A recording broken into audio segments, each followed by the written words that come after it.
விஜய் அவர்கள்ட்ட அந்த video call Vijay sir பேசினாருங்க. என்ன சொன்னாங்கன்னு தெரிஞ்சுக்கலாமா? அவர் பேசும்போது வந்துட்டு, என்றைக்கும் உங்களுக்கு நாங்கள் அதாவது உங்களோட இழப்பை எங்களால் என்றைக்கும் ஈடு செய்ய முடியாது. அது தப்பு தான், நடந்திருக்கக்கூடாது, நடந்துருச்சு.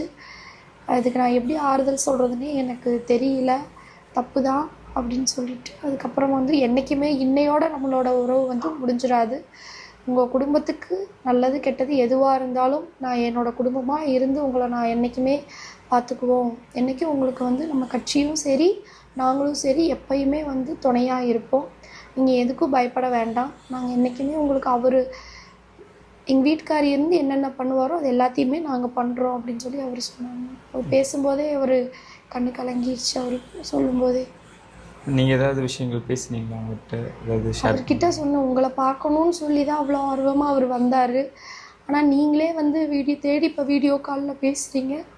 அவரை வந்து பார்க்க முடியல, அவர்னால அதை பார்க்க முடியல அப்படின்னு சொல்லும்போது அவர் அழுதுட்டார்.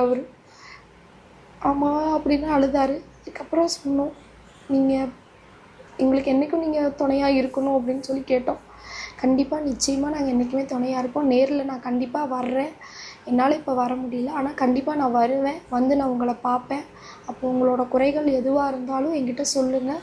நான் என்றைக்கும் உங்களுக்கு துணையாக இருப்பேன். அதை நான் கண்டிப்பாக நிறைவேற்றி வைக்கிறேன் அப்படின்னு சொல்லி சொன்னேன். அவர் இவ்வளோ நாளாக நேரில் வரல, இல்லை வீடியோ கால் பேசுகிறதுக்கு முன்னாடி வரைக்கும் ஒரு ஆறுதல் சொல்லுன்ற வருத்தம் இருக்கும் அப்படின்ற மாதிரி என்ன இல்லை, அது மாதிரி அவர் இல்லாத இடத்த அவங்க தொண்டர்கள் எல்லாருமே அதை கரெக்டாக அந்த வேலையெல்லாம் செய்கிறாங்க.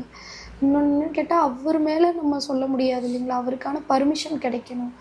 அவர் வர்றாரு அப்படி தடாலடியாக அவர் வர்றாருன்னு தெரிஞ்சாலே எல்லாரும் கூட்டம் கூடும். திரும்பவும் அது மாதிரி ஒரு சம்பவம் வந்துடக்கூடாதுங்கிறதுனால தான் அவர் நேரில் வர்றதையே அவாய்ட் பண்ணிகிட்ருக்காரு.